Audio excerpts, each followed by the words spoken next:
Hey, welcome to the show, everybody. Oh, DJ's back, everybody. What? Oh my God. Who is that guy? Yes. Hot off the heels of seeing Captain America Brave New World. Yes. Yeah. It was fun. I haven't seen it yet, but I feel like I have because I've been inundated with people who are half my age going, just got back from seeing Captain America 3 or 4 days ago, saw it for free, got to go to the red carpet. I'm like, cool. Dude, you could do it. You could do it. Know, you got the juice. You got the juice. You got the I gotta push it harder. I can tell you who to contact. That's true. That's true. I feel like I dodged a bullet not doing that. What do you want? What do you want? What do you want me to tell you? What do you want me? What do you want to hear? What can I tell you? I mean, honestly, I think that in the light of this topic we're talking about, because the question is, yes, where have we come from when it comes to the comic book movie adaptation, and where are we now? Have we learned anything? Have we grown? Have we actually gotten better, or are we regressing? Is Captain America a bad sign that maybe we're going in the wrong direction? Everything was culminating. Whether you agree with the Snyder stuff or not, but everything was kind of culminating at the same time. You got all that crescendoing into Infinity War, and then everything kind of falling apart after Justice League. Yeah, with Endgame and stuff like that. But then you think about, we're talking about the movies, but if you think about TV with Infinite Crisis, Arrow, Flash, all of those, and it really does feel like, yeah, that was it. We did it. we did it. Like, what more is there to do? Like, the only thing you could really do when it comes to making, especially TV comic book adaptations, is like another one, but better. But here's the thing. What does that mean? Watching this one, keeping it spoiler free for the kids at home who haven't seen it, we really do feel like we're in an extended epilogue era post Endgame. 100%. And it's easy to armchair quarterback after those decisions have been made, and we've seen. Oh, dude! So I am on Letterboxd. If anybody wants to find me over there, DJ Talks Trash, every place that matters. But I'm not going to keep up. I'm not like my buddy Hector Navarro or the people that are going to list every Marvel movie. So I broke it into chunks. The Infinity Saga and the Multiverse Saga. The Infinity Saga list, my ranking list for Infinity Saga is now, and that includes the shows, every product, other than like maybe What If or whatever. That has now surpassed. Let me find the Infinity Saga. There's 23 entries, and of course that's all movies for Infinity Saga, including the shows. It's 20 with Cap 4. That's 24 entries. And so I plugged in Cap 4 of where I think it ranks in there. And looking at this, it's like, yeah, man, this is mostly miss. This is mostly miss. And I feel like it was an opportunity to maybe do a soft reboot of just say, take a breath. And then I think right out of the gate, our first movie out of the gate post Endgame should have been Fantastic Four. And we're either we're starting in a new universe, and that leads to our multiverse saga, where that eventually collides with our Endgame universe, or we just say those guys are around. Winter Soldier and Falcon and Wanda, they're around, and we will get to them. But right now, we're focusing on the Fantastic Four, and we're introducing the X-Men, and we're starting fresh.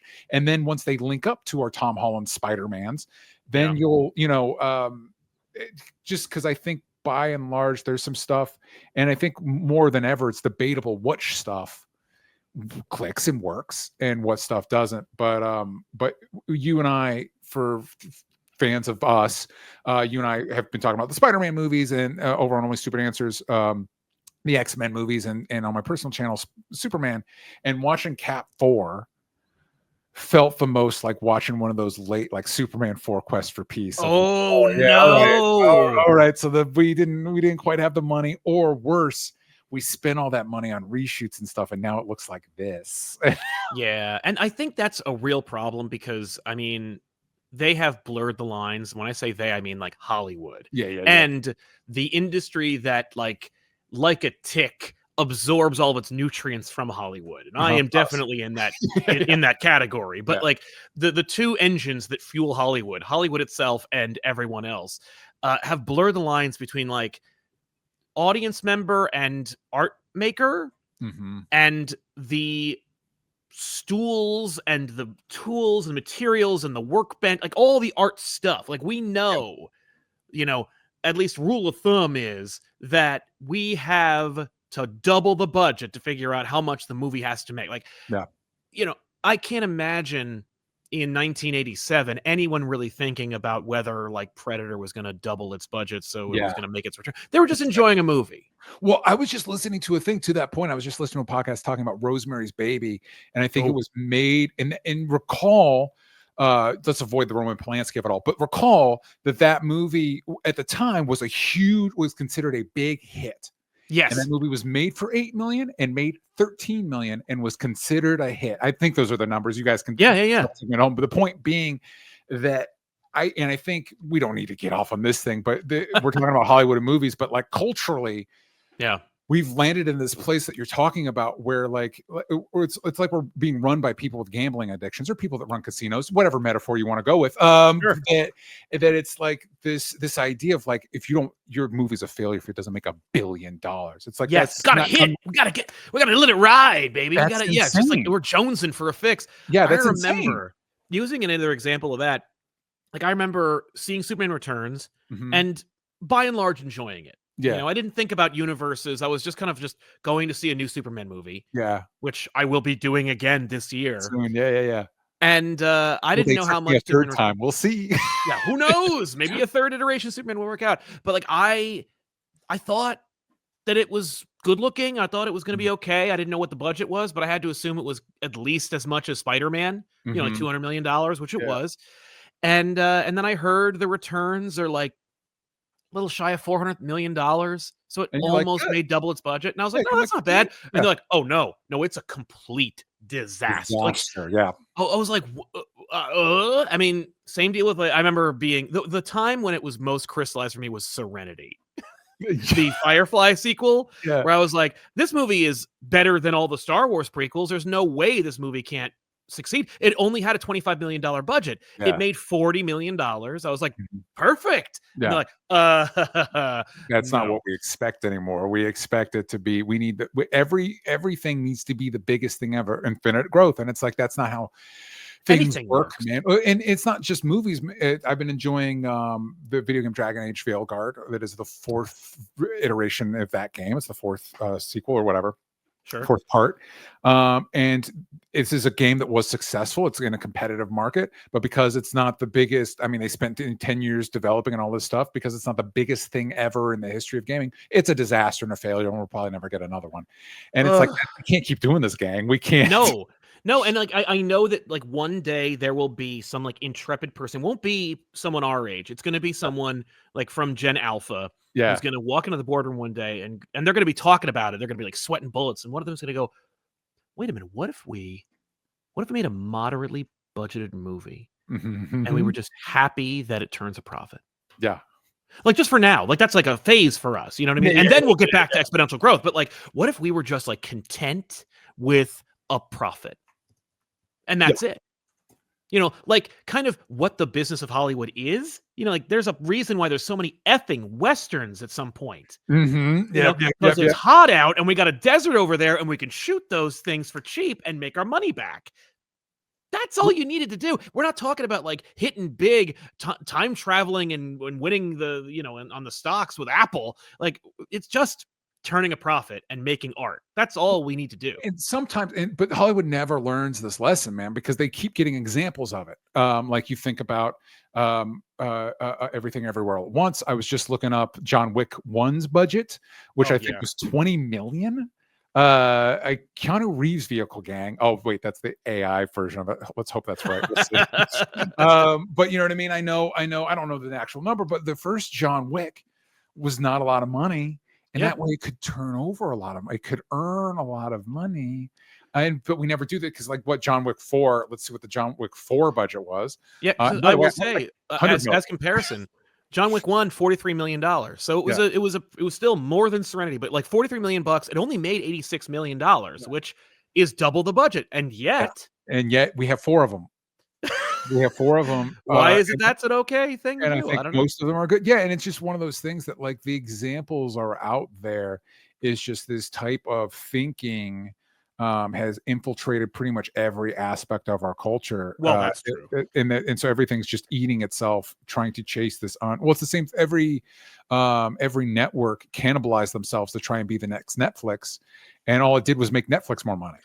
Don't even get me started. Like the yeah, streaming thing is its own kind of like insane mistake that we could do a whole episode on. I'm sure I've done 2 of them already. But before we get into the like comparisons and whatnot, because we will obviously be talking about, you know, comparing, let's say, Ant-Man Quantumania to Batman Returns. And but before we do, DJ, you've got a comic book coming out that can be picked up through Kickstarter. And is it Kickstarter? Yeah, it's Kickstarter. It's on Kickstarter. Okay. If you go to dangerboycomic.com, you'll be able to check it out. This thing's dropping. This episode's dropping on the 18th. Yeah, because the campaign drops on the 18th. So it'll be live as you're listening to it, which is good because the first 48 hours, if you back it within the first 48 hours, you'll get an exclusive print drawn by our illustrator, Sean Peacock. It'll be signed by him as well. And that'll be for every physical reward tier. So if you pick up a copy of the comic, a physical copy of the comic, you will get this print for free as well. Nice. So the first 48 hours, there's going to be discounted tiers, and we've got incredible variant covers by some very cool artists: Tyrell Cannon, Tango, Vincenzo Riccardi. You can get drawn the comic if you're looking at art, Sean's work, and you're like, "Ooh, I wonder what it would look like if this guy drew me." That's an option. You can also pick up some of my previous comics like Hellbent and Chaos Theory, a bunch of cool stuff. And for me, talking about this stuff, we're talking about the evolution of superheroes.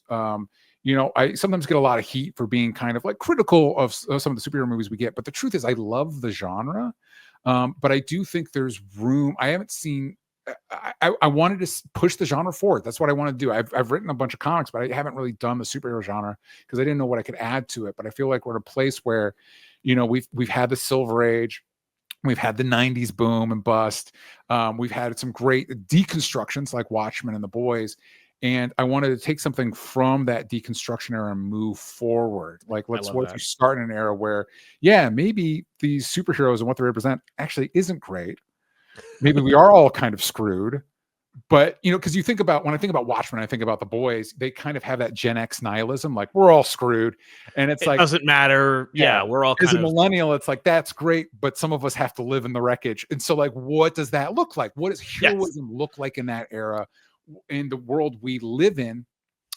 You know, to me, I spent a lot of effort, and Sean and I had a lot of conversations about, you know, the Marvel quote, the classic Marvel quote from back in the day of the world that we're trying to depict the world outside your window. Yes. And and we're doing that thematically. It does take place in a slick, gritty, neon cyberpunk world. But part of that is because, you know, I imagine this is a trick I pulled from Watchmen. I liked how Alan Moore was like, well, if you lived in a world with superheroes, it wouldn't look like 40 years later, it wouldn't look like the 80s wouldn't look the same. You know what I mean? So it's the exactly same thing. Like, you know, if you lived in like a Marvel universe with arc reactors and all the alien invasions and all that stuff, by the time you get to the 2020s, it's not going to look like our world. But a lot of the themes and the issues and the struggles that I think me and the people I know are dealing with, you know, this deals with that. And I know sometimes people push back when superhero comics talk about that stuff, but it's always been in there. You know, there's a huge anti-authoritarian streak in comics. You know, if you look at the earlier Superman comics, he's throwing corrupt landlords off of buildings. You know, Cap is punching Hitler on the cover of his first issue. A lot of early Marvel stuff pulled from counterculture. So it's in that spirit. If I'm looking at bringing superheroes into the 21st century, you know, I want to look at where we started before they got all gobbled up by like the Disneys and the Warner Brothers and all that stuff of the world. And so if you want a superhero story with those ambitions, you know, you can let me know whether we achieve them or not, but with those ambitions, and if you love superheroes, if you're tired of superheroes, I imagine if you're on this channel, you love superheroes, but if you're ready for something new or something is attempting to do something new, maybe something outside of the studio system, outside of the corporate system, this is your chance to do that. This is your chance to support that art. This is your chance to be on the ground floor of something new and unique that I think would get, you know, we had conversations with different publishers and stuff like that, but it was, we didn't want the story to be choked out by, you know, like by franchises and stuff like that. So if you want something that speaks to that, something you couldn't get anywhere else, if you want to support independent art, which I think, Sal and I have had conversations. I think that stuff is more important now than ever. Go to dangerboycomic.com, check it out. There's going to be something there for you. And pick the tier that you like best, and pick up a great print, and maybe get drawn into a comic if you want. dangerboycomic.com, check it out, baby. Yeah. If you don't want to click anything, just go to the comments. It's the pinned comment at the top of this video. So, or bottom of the video, but top of the comments. So check that out. But yeah, man. So, before we jump into that, I wanted to ask you, do you recall what your first superhero or comic book adaptation was? Like what you saw for the first time, whether it was a cartoon show on TV or a movie in the theaters? That's a great question. So I think, like you, I want to know your answer as well. I don't know which one is first, so I'm going to tell you a few that are burned into my memory. Sure, yeah. Pride of the X-Men VHS that I still own. Nice. Yeah, that I came packaged with an action figure or something, probably. Oh yeah. That was a big, like, oh my God. I was one of those kids that I'm like, oh, the X-Men. Oh my God. You know what I mean? Mm-hmm. And the other one seared into my brain, and I had to have caught it on TV because there's no way I was taken to the theater to see Tim Burton's first Batman. I would have been like 3. Yeah. I must have seen it on TV. The scene, and it's one of those things. It's like Penguin biting the nose in Returns. In my mind, it's way more graphic than it actually is. But the scene where Joker uses the joy buzzer to like incinerate the crime boss he used to work for, seared into my brain, like traumatizing. So I saw that pretty early, and then I want to say, because my dad was a fan of this stuff, the Lou Ferrigno Hulk stuff. I think it was like reruns, like syndication on Sci-Fi or something. Yeah, that I would have seen that stuff. And I want to also say I saw the live action Spider-Man show pretty young. Yeah. And that's one of those things that you like wish conceptually, like, better. A live action Spider-Man show in the 60s, like it's not what you think it is, unfortunately. Yeah. I also caught The Amazing Spider-Man on TV. Well, not like on television. It was on a tape that a friend of mine whose father was an artist had. And it's actually thanks to them that I had a lot more exposure to like the comic book media world than just comic books. But yeah, they had a copy of the 77 movie or TV pilot or whatever. And it was like, what the hell? And I was so disappointed. When I find out, oh my God, I could see Spider-Man for real. Yeah. Put it on. I'm ready. Like it's like someone gave me a movie from another reality. Yes. That's the kind of feeling I had. And the disappointment of how lame. I mean, it's really what it's so lame. Yeah, it's ambitious, man, to even think you could attempt a Spider-Man TV show in like the 60s or 70s or whenever they were doing it. But then you find out, but then Japan does it, and you're like, oh. Yeah. It starts basically starts Super Sentai. Right. But then you find out that, they made those spin-off Lou Ferrigno Hulk movies, and that was the first live action Daredevil's one of them, first live action Thor. And you find out one of them was supposed to have that Spider-Man, and then somebody missed a phone call. And this didn't happen, and you're like, but no, that's the one. What are you doing? Yeah, that's the one you make a second call for. Yes, it would probably also be lame, but I would give up a limb for that to exist. Yeah. Oh my God. Well, I always wanted to see, because I had a book, and it's probably here somewhere in the studio, that kind of showed you all of the comic book superhero projects that had been put into production up until the point where like Batman came out. Yeah. When like everyone threw up their hands and went, oh, they did it. Because that was really for them, like for everyone. 89 Batman was like, oh, you figured it out. Yeah. But I remember seeing like a picture of Dr. Doom from the Corman movie. Yeah. And I was like, I need to see this. Like that is what he looks like. Yes. No one has done that except Joker in 89. Like that's it. Well, it's also crazy to think about now that you bring it up. I'm looking up when the Fantastic Four Corman one was too. Is like, because those guys have hung out. Could they have hung out with Lou Ferrigno's Hulk? Because I know it's famously bad. It was 94. Ooh, that's a little late. That's too late and like too early. Jurassic Park came out in the same year. Okay, so that's the wild thing. All right, a couple things. You made me think of a couple things. One, it's wild. So when you go back and you watch the Spider-Man 70 show, you watch, let's use the Lou Ferrigno, Bill Bixby Hulk. Yes. And you're like, oh, that's great. Lou Ferrigno looks great as the Hulk. Yeah. Time looks great. who did he fight? And it's like, well, there was one episode out of like 100 that he fought a gray Hulk. You're like, okay. And then one episode he fought a gorilla. All right, what about the other 90 plus episodes? Who was he fighting? Yeah, but mostly a bunch of guys. You think about the Adam West, 66 show. Everybody was in that. Joker, Penguin, King Tut, Mr. They ran out of characters and made up their own. Like they did in the 60s, guys. They were doing, the leader couldn't have shown up in the Lou Ferrigno, Bill Bixby Hulk show. What are we doing? Right?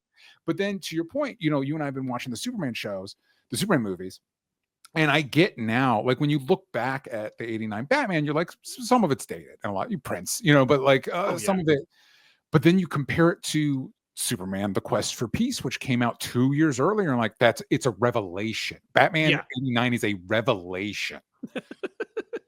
Yeah, 100%. Yeah. I think the first thing that I saw had to be Batman 66. It had to be Adam West Batman. Yeah. Certainly the first Batman movie I saw was that one. Mm-hmm. Which again, and Catwoman, Penguin, Joker, Riddler, they knew all of it at once.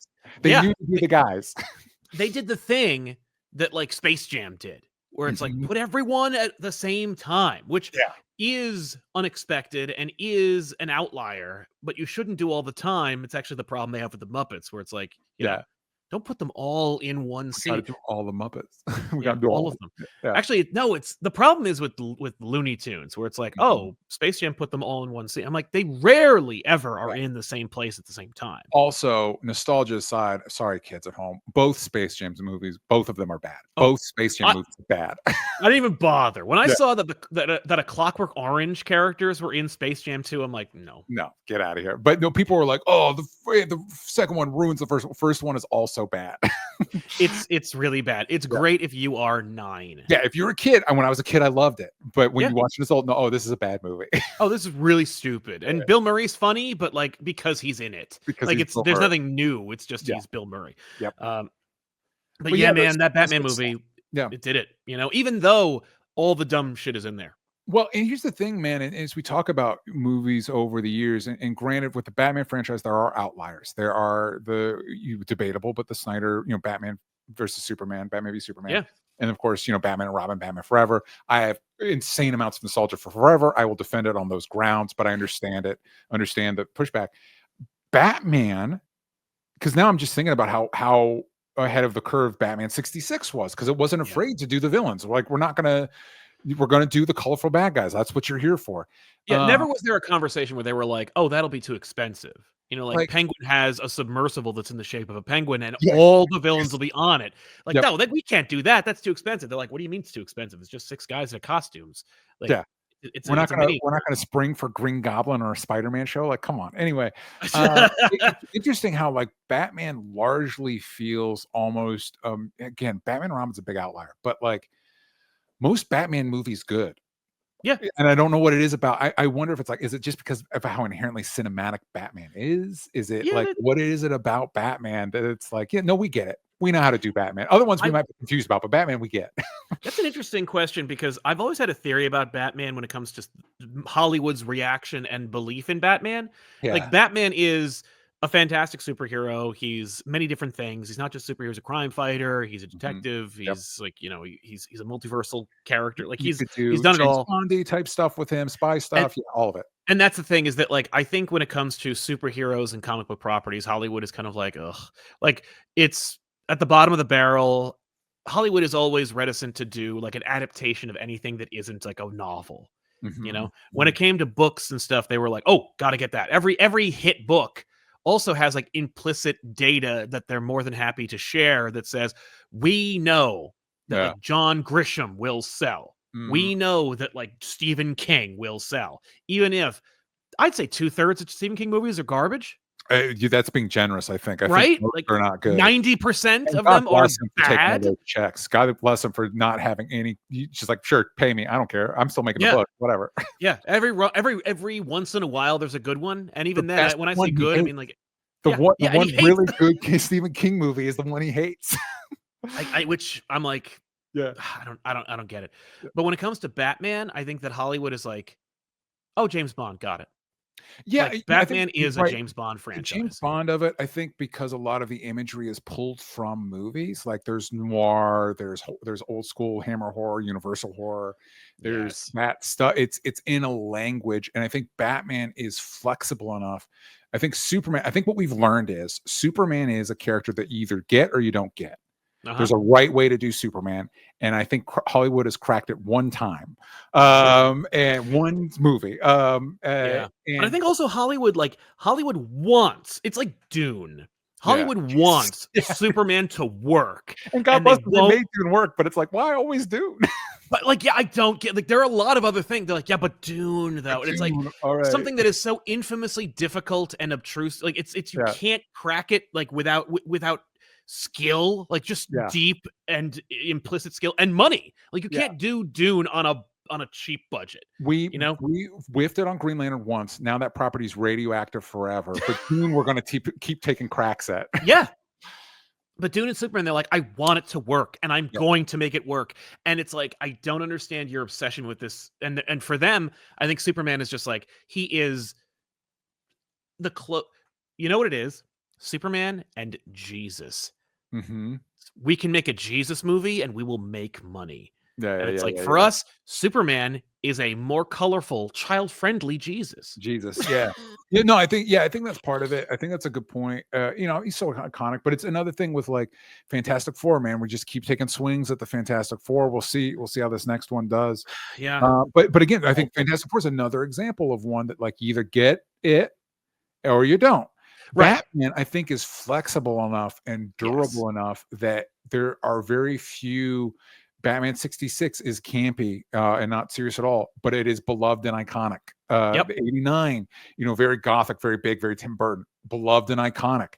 Yeah. Nolan, very James Bond, beloved and iconic. You know what I mean? Yeah, Like, yeah. and Well, so it's just it's he's that. Batman's versatile. He's big Yeah, enough. He can be anything, you know? And I think that's the other thing that I have a problem with, and it's just this is not the topic, but like yeah, Batman, as has been established in the comics hmm, and in television and movies, can literally be anything. yeah, You know, yeah, Elseworlds exists practically to show you that Batman can be hmm, not just a gunslinger, even though he's completely antithetical to guns, but yep, also he can be a Frankenstein, or yep. he can even be Superman or Green Me, Lantern. Like I he could can ask literally any be anything. comic fan, name an Elseworlds, 9 times out of 10, it will be it'll be, Gotham by Gaslight, or it'll It be has to be. Yeah. yeah, Batman can be set in any time. He's Shakespeare as yeah, far as like adaptations go. yeah, yeah, yeah. Sony thinks that Spider-Man is also that, and I am the only one who thinks that that is not true. Yeah, I Like, think you're kind of right. Well, and to the degree, I think that what we're coming to with Batman is one of the reasons why I'm not the biggest. I like a lot of Batman movies, but he's yeah, also kind of an empty cup that you can yep, put whatever in, which makes him, I think, is part of his success, but also makes me interested in less. Whereas Spider-Man, Peter Parker is a very specific character, and I yes, think, we have a whole show talking about the Spider-Man stuff. But I think that's true. I finally come to my conclusion with my issue with this Your Friendly Neighborhood Spider-Man specifically, but also AMCU's take on Spider-Man in general, Hmm. is they leaned into what they struck gold with Iron Man, which was this wish fulfillment. Yeah, And so for me, because I'm like, I don't mind. I don't like that he got his powers from a Doctor Strange portal. I don't no, mind that Lonnie Lincoln, the jock, likes him. That's yeah, interesting. I don't hate the idea of him being an internship friends, with other lab people that aren't necessarily his core cast. I am bothered that we keep throwing out the the core cast. cast. Like that's another thing we don't do with Batman. We don't throw out Alfred. We don't throw out that his parents died. We don't Only the throw comics can throw out Alfred, yeah, yeah, but yeah. But I think the core thing with Peter Parker is the Parker luck, the yes, tragedy. So having Uncle Ben's death be something that happens prior to him getting his powers, it's nuts. having him get not just an internship, but a miraculous unicorn of a well-paid internship. Hmm. That's not Peter Parker. That's not No, Spider-Man.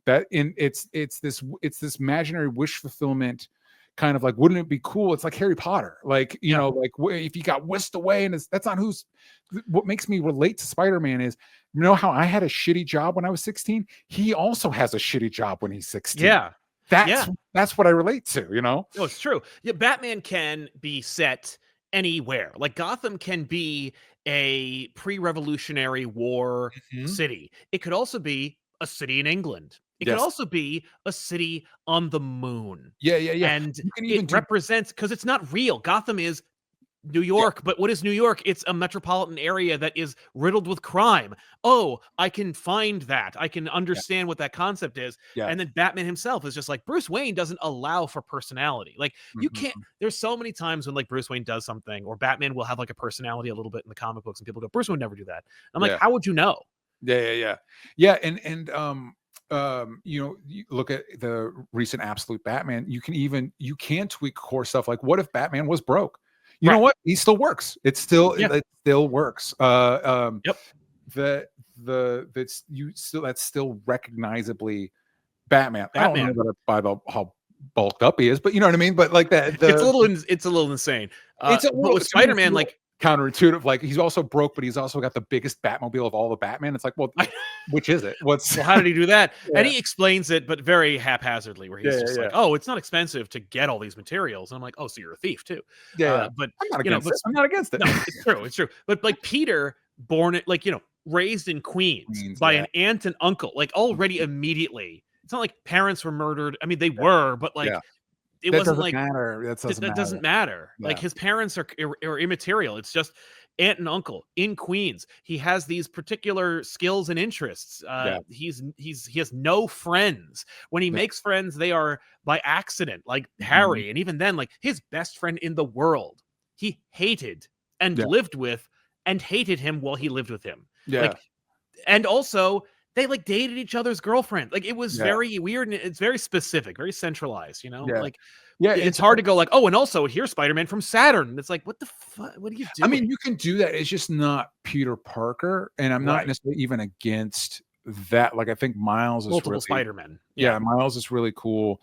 Again, I'm a big believer in like, keep him an alternate. I don't like multiple. Let him have his own space. Yeah, by and large, I want most of my heroes to be the one. I don't necessarily need it to be. Doesn't always need to be Steve Rogers as Cap, but I don't want multiple. Although I will caveat to that. Watching the latest Cap movie, it's like, maybe it would have been cool if it was a Captain's America and it was Bucky and Sam both as Cap. Maybe that would have worked. I normally am against it, but maybe that would have worked here. Right. Well, or a Thor core, or I mean, you can do the team ups or whatever. Like, I think my issue is not like the Spider-Verse. My issue is how everything's become the Spider-Verse, and it's like, that's not cool. That's I don't like that. Only because that's like the Spider-Verse being everything.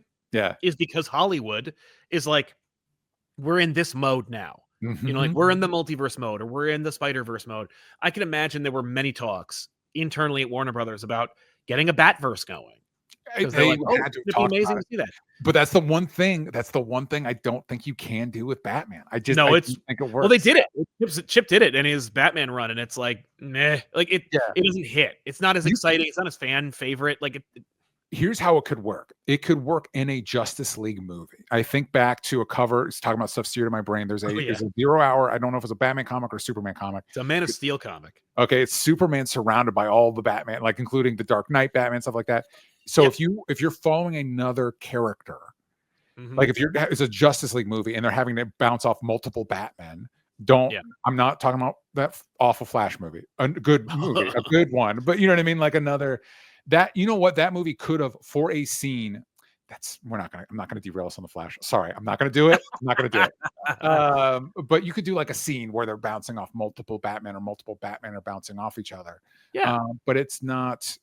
That is something Spider-Man can do that Batman can't do, is the Spider-Verse thing. But I think it comes down to like the core. If the core question is like, how are we doing? I think we're definitely for as far as this medium. You know, superhero medium storytelling, it really feels to me like we're backsliding, and I think it could be for a variety of reasons. But I do think part of it is this it's this weird symbiotic relationship between the studios, Hollywood, the people making the art, and their audience. Because it's funny how Marvel, and I kind of criticized them this for a lot of years. They had the clout. I'm thinking of Guardians of the Galaxy era, where people knew they were going to love that movie before they saw a frame of that movie. Yeah, that's right. Marvel had the clout to tell you, this is what you're going to like. You're going to like this. And now they're in an era where like, I don't know. Maybe if we set the Fantastic Four in the 60s, do you like it now? Are you going to like it now? And it's like before, if we're talking like Guardians of the Galaxy era, the Fantastic Four would have just shown up. There wouldn't even been any doubt. They'd be like, here's your Fantastic Four. And we know you're going to love it. Now they're like, yes. I don't know.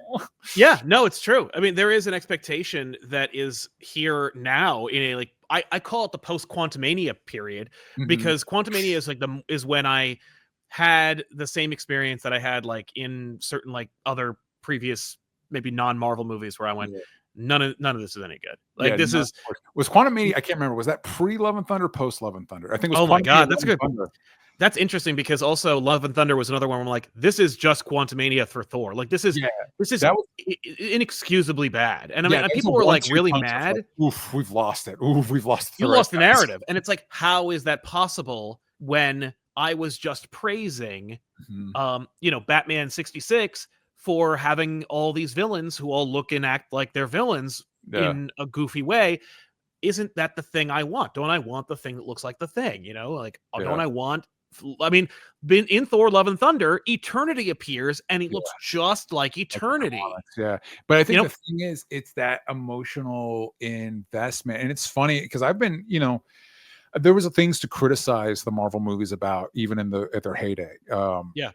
In the Infinity Saga, and now those are like the halcyon days. But I think a good example is this most recent Cat movie of what they had been good at and what they're struggling with now. Because on the one hand, what they had been good at is that swagger of it doesn't matter that Chris Evans, Steve Rogers is gone. We have Anthony Mackie, Sam Wilson. Anthony Mackie's great in the movie. He's really good. And we're going to make him do something no franchise has ever done before, because Sal and I have lived through this multiple times. Like maybe we're doing something new with Batman in the comics, but now there's a new Batman movie, like Dick Grayson's Batman. We could probably ride this train for like a decade, maybe, of just Dick Grayson being back. If you did this back in the day, we could have read this, maybe not Dick Grayson because Batman's Batman, but other characters had long runs, but now there's a movie coming out and Bruce Wayne's Batman in it. So now we have to reset the comics to accommodate the movies. Yep. And like, now the movies are like, no. The comics are going to introduce Sam Wilson as Captain America to accommodate us. Yes. And we've got a legacy character. We just did a show with them. We got a legacy character on the screen.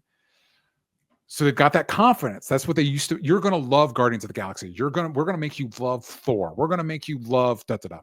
Yeah.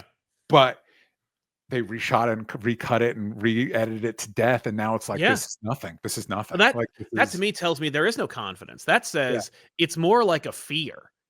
We need to keep doing the thing that we've been doing, but also we don't trust that we lost Chris Evans and Robert Downey Jr. and we don't believe in the same things. And I think it's just because they got too big. Yeah, too big. There's too many cooks in the kitchen. There's too much fear of losing what they have. There's too much riding on these movies where, like, with the Harry Potter franchise, for example, it's like, we know how many movies we're going to get. And we know that even if these movies do better and better, and Warner Brothers is like entirely reliant on this franchise, just do the book. It's very simple with the comic books. Almost to a fault. Do the book. Yeah, but you also can't just do the comic because, number one, I think Hollywood has a real weird, creepy disdain for comic books. Like, even though they like earn off of them, I do believe that Hollywood has like a real like otherism when it comes to comics in the industry. But I think there's that like element to it, but also this fear of like which book and when. I don't know enough to pick a book and go with it. Daredevil. Yeah, they shot almost an entire show that sucks, and they threw it away, which I'm like, that's amazing. That's brave. Yeah, like, it was stupid that you did that, and you should learn from that mistake. I know you won't. They won't. But my point being, like, at the end of the day, like, what this show was supposed to be about is like, what did they do right back in the day, and what did they do wrong? Like, why is it that like Thor: Love and Thunder is so awful? Yeah. Or why is it that Captain America: Brave New World feels, and I've heard a lot of criticism saying, hollow? Yeah. you look at like movies from the past, hell, even Tim Story's Fantastic Four, and you got people coming out of the woodwork being like, look at this, look at how much character there is. Maybe these movies are underrated. And it's like, we hated them when they came out, and yet now they're being deified. And I think I know what the issue is, and it has a lot to do with color balancing. Okay. There's a sequence that was going around the internet, and it was the scene of the Fantastic Four defeating Dr. Doom in the Tim Story Fantastic Four movie. Yeah. And they compared it to the night fight at the Statue of Liberty from No Way Home. And they're like, both these scenes are at night, and yet I can see everything clearly in this scene, and I almost can't see anything in half these scenes. A lot. I really enjoy No Way Home, and most of it, I think, too. All just stuff. But I will say that the most egregious one is it is night for all that fight, and then suddenly, like, it's just day. Right. It's just like but it's day in a way that's clearly like, oh, none of this is the way you shot it. This was done in post. Yeah. Which, by the way, like, it's okay to make a movie, and in Lord of the Rings, when they're shooting Helm's Deep, right? There's a famous, I'm sure everyone in the comments already mentioned it. Someone pointed out, it is pouring rain. Yeah. In the dead of night. Where is the light coming from? Well, and Peter Jackson said the same place the music is coming from. Yeah, that's I'm like, the answer. And if you're Peter Jackson doing the Lord of the Ring trilogy, you're allowed to get away with that shit. Another great example of a fantastic movie, iconic movie, beloved movie, Jurassic Park. There's this iconic scene where the T-Rex comes out of the fence and he's messing with that Jeep, and he moves the Jeep around, and suddenly the gate where he came out of is now a pit.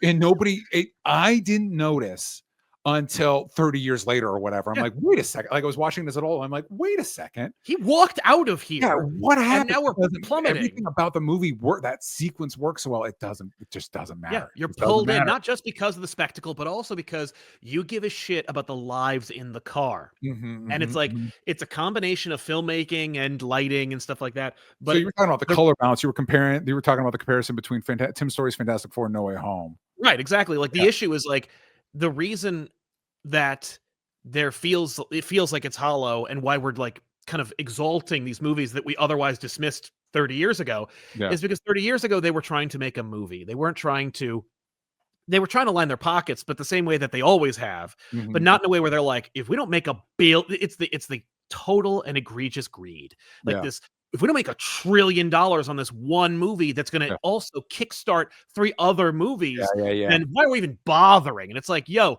they made The Phantom. Yeah. You know what I mean? Yeah.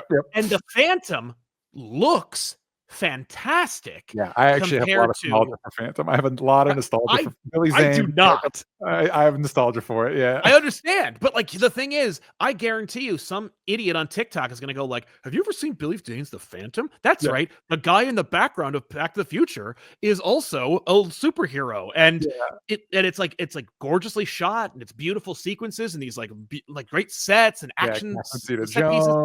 Right. It's like.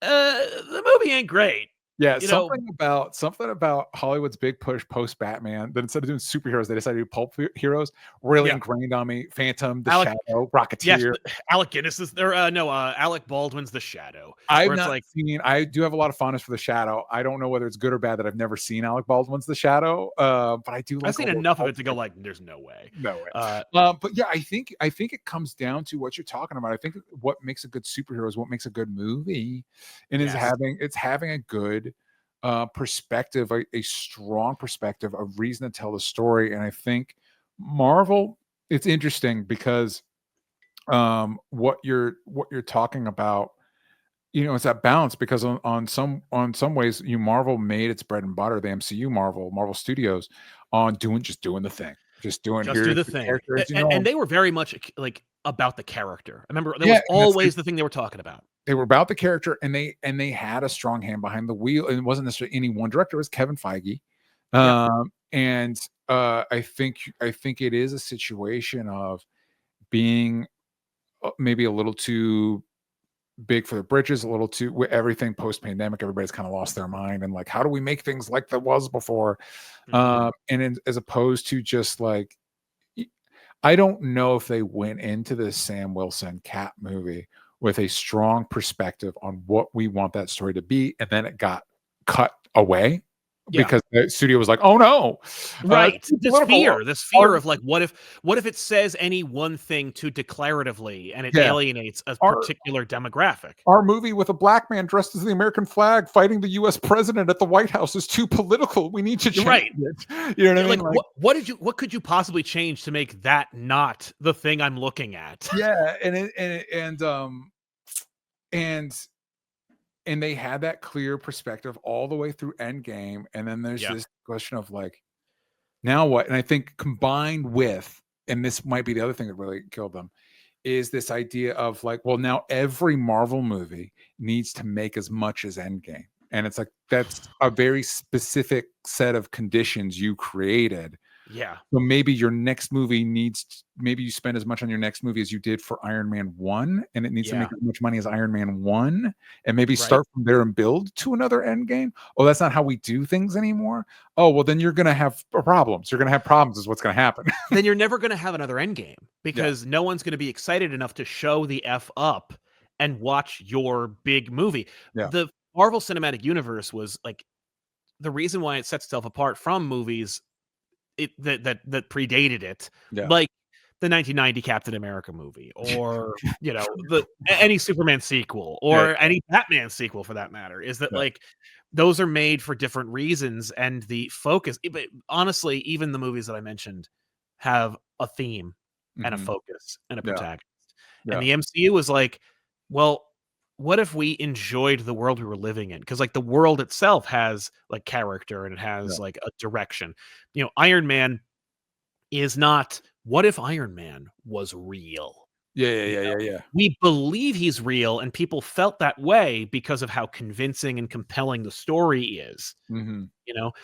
Just like Jurassic Park is like not what people are like, what if dinosaurs are real? But also, completely flat, even terrain turns into pits because we're so enthralled by the story. It's about the story, and it's about the depiction of said story through cinematic means. That's what gets people excited. Captain America, I remember hearing that, like, what was it? The Rocketeer director was making Captain America, and I was like, Joe Johnston, that's a great idea. Yeah. Because like the Rocketeer has such a clear message and vision and aesthetic. Yeah. That's why I'm kind of excited for Fantastic Four, because it's the only movie out of all the Marvel movies in the next couple of, projects or whatever. Yeah. That seems like it's about something other than something else. Well, and if you think about, I think one of the true standout MCU movies, Black Panther, the first Black Panther, very clear perspective of like, this is the story we're telling, and also upset Ryan Coogler is like a generational talent, like Ryan Coogler is good. Trust your talent, folks. Like, and that's kind of the thing. Like, I'm not saying, especially since I give credit to Feige, until somebody tells me I'm incorrect on that, but like, let's say Feige was the hand behind the wheel. He had a really strong hand behind the wheel, but there is a give and take there. Where, like you look at something like Love and Thunder, was like, did you guys give Taika Waititi too much leash? Did you give him too little leash? What happened? Because Ragnarok is the only Thor movie worth watching. It's true. You can easily watch Thor 1 and 2. Like, those are watchable flicks. Yeah. And I went to Thor. There was a part of me that was I was dragging one foot to see Thor in the theaters, because I was like, I'm not excited about Thor. I want to see it because it's part of the whole thing. I want to see, and I like Thor, but maybe as part of an ensemble. Thor is one of my favorite Avengers characters. He's not one of my favorite protagonists. Unless I watch Earth's Mightiest Heroes and I'm like, oh, you nailed it. Yeah. But again, that's an Avengers show. The movies have always struggled. Well, again, and speaking of that, what's the one good Thor movie? Hanging Out with the Hulk. You gotta give, hell yeah. At least in the movies, and I like Chris Hemsworth a lot. I was just rewatching Cabin in the Woods. I think he's really talented. He's one of the main characters in all the Avengers movies. Yeah. Well, I mean, there's a reason he got a fourth one. You know what I mean? Like, but to your point too, I think that, some of these cracks were showing, and I know like the broader consensus of like where are we with superhero movies, but the past 20 years have been defined by Marvel Studios films, MCU movies. The cracks were already there in that you would get stuff, and this really bothered me at the time, and little did I know, like, it could get so much worse. But like Iron Man's big arc in Iron Man 3, which I actually think is one of the better ones, you know, Shane Black, you know, solid director. But unless he's making The Predator. Oof. Oh, which, yeah, like, good point. It's like he just didn't. Yeah. Because that movie is, I was literally thinking about it the other day, where I was like, that movie really is unforgivable. Yeah, it's really not good. You know, Predators. I don't think Predators gets I love Predators. Predators is a fun one. But anyway, you know, the big thing in Iron Man 3 is I got rid of my arc reactor in my heart. I don't need to be Iron Man anymore. And then it's like, here I am, gang. What is it? Age of Ultron. Here I am, gang. I'm back. Why? I never left. Yeah. Like, as far as Age of Ultron's concerned, he was never stopping. He's never gone. The other one was the big, huge, massive arc in he loses his hammer in Ragnarok. And then his big thing in Infinity War is like, I need another hammer. Okay, so what lesson did we learn? As like, what was the point of, or Hulk was like, Ragnarok, another one is Hulk is like, oh no, if I become Hulk again, I might never be able to become Bruce Banner again. Cut to Infinity War, I'm stuck as Bruce Banner. I can't become the Hulk again. Cut to Endgame, I'm Hulk. I'm now Hulk and Banner. Cut to post-credit scene of Shang-Chi, I'm Bruce Banner again. What the fuck are we doing? No. And it's like there's this like weird latent like sense memory of what they used to do, and it's part of the like whole over thing where it's like, it's why I kind of hate the multiverse saga, and it's because like I loved Spider-Man's movies when they first came out, 2002, 2004. I loved the two Raimi movies. But upon many rewatchings, during that time, I was like, there's room for improvement. There's things that could be done.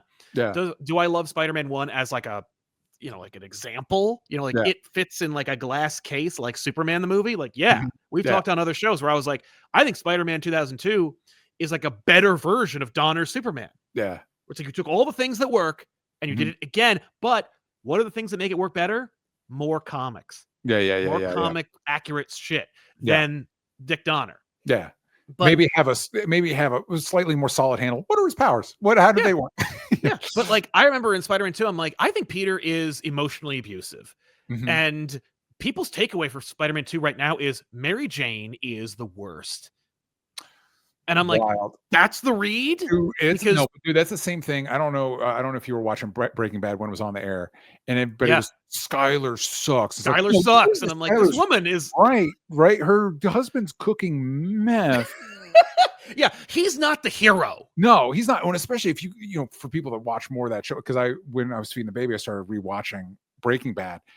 And then you start watching Better Call Saul, which is like the beginning of Saul and Gus and Mike. I think that's better. I think Better Call Saul. The crazy thing is, you realize like, wow, Walt really is the villain of this universe, because all these people have their shit on lock. And then Walt comes in like a whirling dervish, like a hurricane, and just wrecks, just as an agent of pure chaos, and wrecks everything these people built. His egomania just destroys everyone's house. It's so true. Obliterates it. And it's like, this, like, especially with like the Mike Gus origin stuff, you're like, these guys are so on top of it, and they get ruined by this science teacher. By this selfish guy with like a CEAS. And it's finish your thought. Sorry. So my point was simply just that like these movies all had like room for improvement, and I remember when Iron Man came out, people were like, we cracked it. Like, I can't wait to see. Part of the reason why like people were lamenting the Sonyverse is because we were like, my God, imagine what MCU could do with Spider-Man. Like, imagine a Raimi movie, but in the universe, you know, or imagine the like a more true to form character version of Spider-Man. How much better? And they were like, we're not going to do that. And and the multiverse saga lives in this world of, let's not only like be doggedly reminded of what came before, but also kind of like dependent on beholden to it. Like, what are you doing? You're supposed to be better than that. That's one of my criticisms of my concerns. I get criticism. I haven't seen the movie, and I'm actually really hopeful that it's good, because I would like a good Fantastic Four movie, and I think the cast is really solid. But one of my concerns is, to me, setting in the 60s feels like a retreat Like you know, going back in a nostalgia. I don't think it is in the 60s. I think it's in like it's in 2025, and the world itself looks like the 60s. Oh, maybe. Yeah, I'm not against that. I wish it was a little retro futurist. I wish it was a little more. The trailer was a little more like those early images we were shown, where like the skyline looked different or whatever. But anyway, but to your point, like I think that's something you and I came back to when we were talking about the Tom Holland. So I was like, I like Tom Holland in this part. I love the idea of Spider-Man in this universe.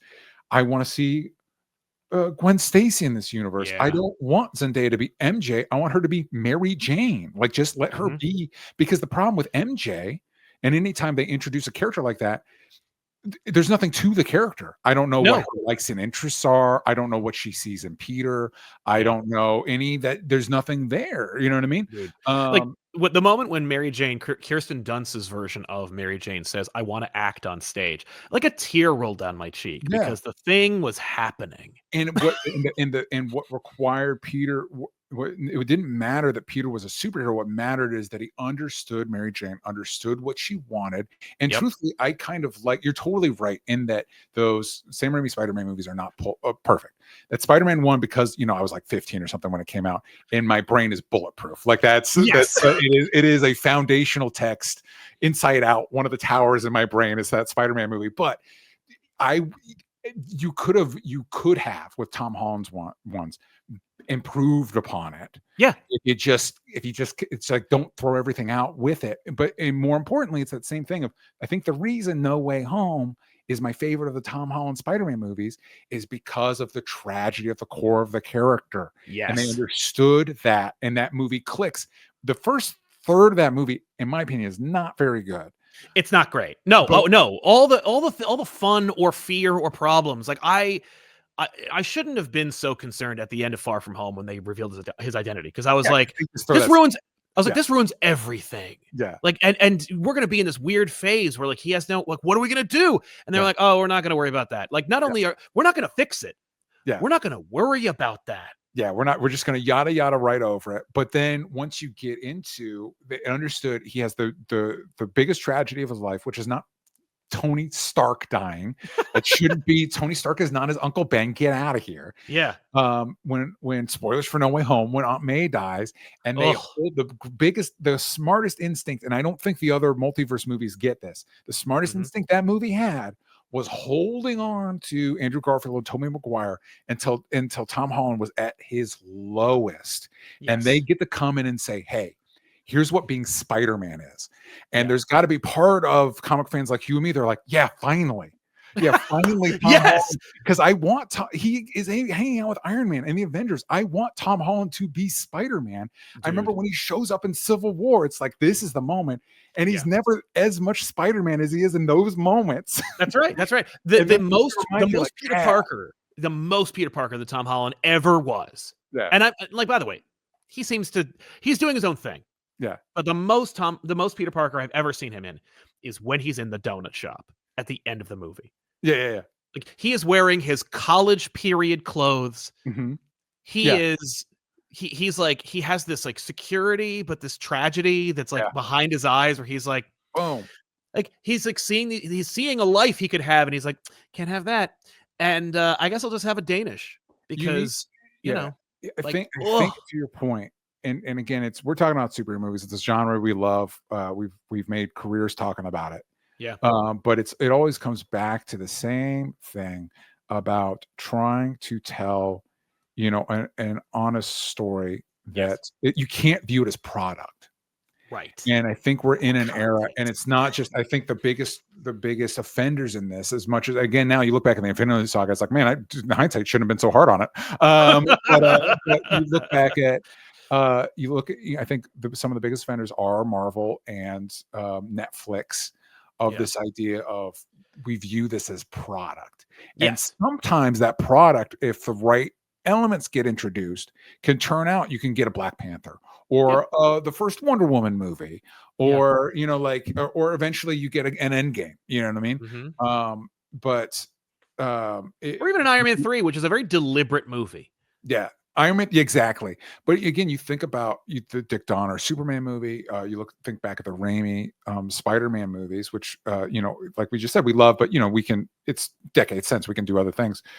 Wait, is as much time passed since the Raimi movie as between the Dick Donner Superman and the first Spider-Man? I don't want to think about that. I'm not going to. 78 to 2002. So, oh yeah. no, has more time passed since this first Spider-Man movie to that? Oh no. Yeah. But or Tim Burton's Batman.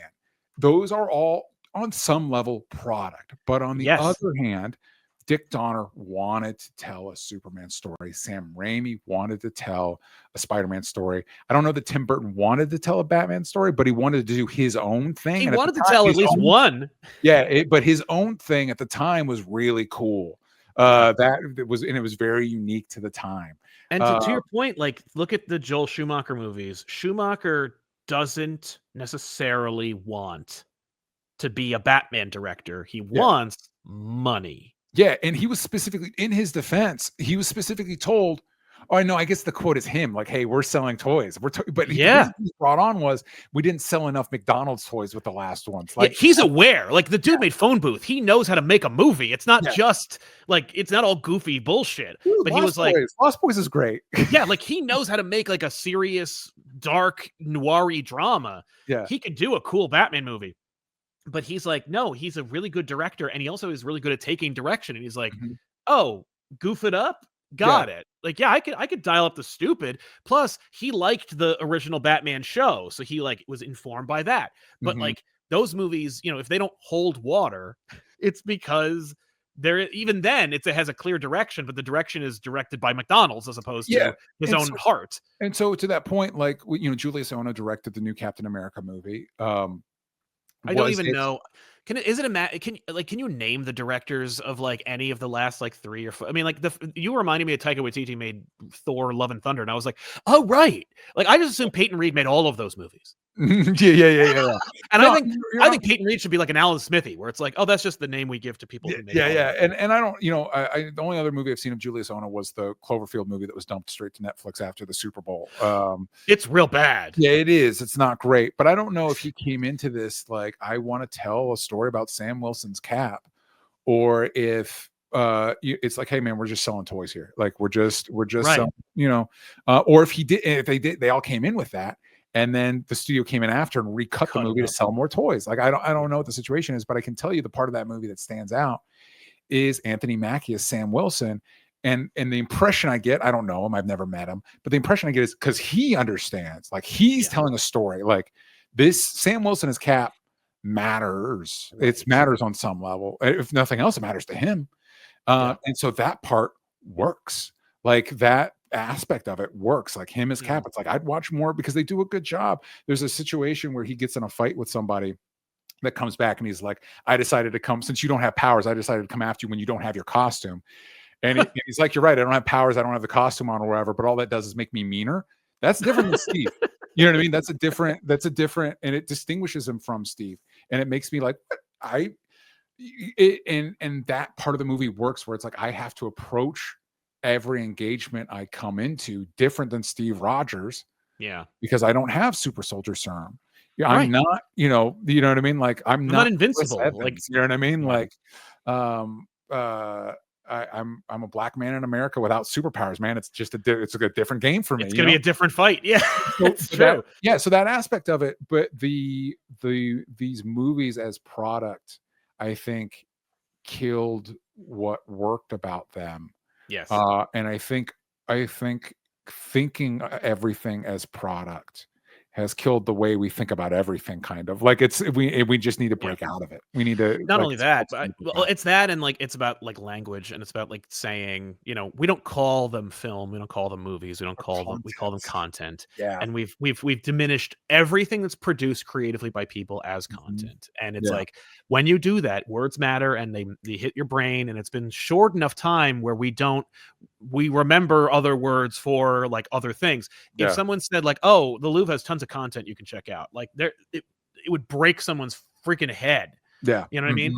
But we're gonna get there someday. And it's like that's Like that, we need to fix that. And it's not that this isn't, these things cost a lot of money. So it's not to say that they shouldn't also make money. But as we talked about, sure, I get it. Used to be the same. It didn't used to be the same way. And I was just watching a thing on techno-feudalism. You talk about words, how words matter.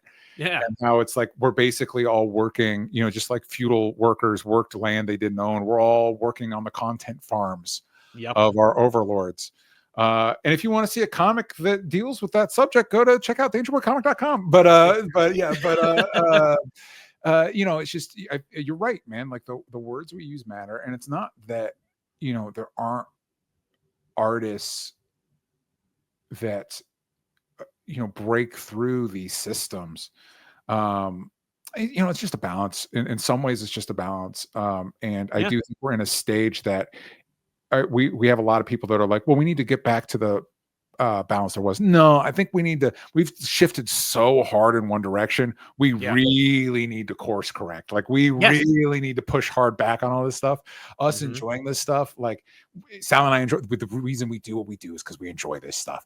But it's all of us like need to be like when Sal says like, yeah, man, I don't know. Like I love more movies with. I think Anthony Mackie deserves more shots as Cap. But like how we tell them what we want through our dollar, and it's so like you have to make those. I think Sal's decision to not go see Craven is the correct one. I can't. I morally can't give them my money, and it's like I'll do the same thing with Cap. I mean, I can. I have that luxury. But we'll see. It's just But folks, decide what you like, and just because we're making these kind of declarations and analyses doesn't mean that if you dug the shit out of Cap 4, good for you. But the reason why you liked it is because it hit on something that's in your heart. Like it actually there's something about it that appealed to you, and that says something about who you are as a person. Not like that you're a bad person or that you are like one-dimensional. It's just that like every piece of art, whether it's regardless of intent, unless it's made by a robot, is like has the ability to touch your heart, and it's like think about that and why. That's really, if you think about the movies you love and why you love them. So like for me, a foundational movie I just said is that Spider-Man movies, because I watched it when I was a teenager and it was awkward talking to girls and it thought wouldn't be so cool if you got these. That's it connected. I was like, this movie's speaking to me. You know what I mean? Yeah. And so like you're absolutely right, man. The stuff that you like for a reason. And I think art is a beautiful way. And I do think this stuff is a beautiful way to connect with other people across time and space. You could watch a movie from 100 years ago and you're like, oh, this person was feeling similar things to me, was experiencing similar things to me, or maybe isn't. And it's like, because that's another really cool thing. You watch something that you're like, oh, this is a world I'm not at all familiar with or whatever. I think that's the beauty of art is connection. And maybe that can happen in content. Maybe it can happen in a product, but I do think it's harder. Connect over. Maybe that's the lesson. Let's connect more over those things, not over product, but over the stuff, those feelings that we share, the experiences that we share. I don't know. Yeah, this doesn't need to have a lesson. This can be content. I don't know. It's true. No, it is content. I mean, it is disposable. People are going to watch this, and then they're not going to watch us 6 years from now and go, "Whoa!" I would like that. No, don't hold that against yourself. Don't speak that way about yourself. Sometimes people do rediscover my old videos, and I'm like, "Wow, really? Thanks." Comment 5 years later, you're like, "Wait, I just saw this." That's true, and that does happen once in a while. Yeah. But listen, in the future Marvel movies are so good. Yeah, exactly. Man, you guys are right on the cusp. Yeah. But Danger Boy. Yeah. Danger Boy and the Antagonist is coming soon. It'll be out now by the time you watch this video. So click the link in the comments down below to check it out at the very least and see if some of those tiers are right for you. DJ pours his heart and soul into these things, and I promise you, I have a bunch of them myself. And there's a nice quality control going on with these projects. I do my best. I want independent stuff. It costs maybe a little bit more. Although I will say this is like 44 pages. It's bigger than it's double. Wow. Double what you normally get. More than double what you normally get with a comic. But I try to give you guys high quality stuff. I've never missed. I've always delivered my comics on time, and so I'm pretty proud of that. So I know with some Kickstarters, like there's some on my back. It's like maybe a few years later you're from not me, baby. So you're gonna get the comic. Once we find, you're gonna get the comic. So yeah, please go check it out. It definitely is not. It is definitely a labor of love. It is definitely meant to be art. It's definitely meant to make you feel things. Hopefully it does. DangerBoyComic.com. Thank you. And where else can people find more DJ content itself? Well, if you want more Sal and I talking about stuff, you can do that over at patreon.com/onlystupidanswers, or you can do that over my personal channel, DJ Talks Trash. The other thing is I don't know about you. Yeah, you're on Blue Sky. I'm doing the Blue Sky thing more. Yeah. Social media is kind of an upheaval. I've kind of planted my flag in Blue Sky and is trying to make that work because it seems the less hostile. Yes. Yeah. So, but yeah, that's algorithmically so. Yes, it is. Yeah. You can find me over there.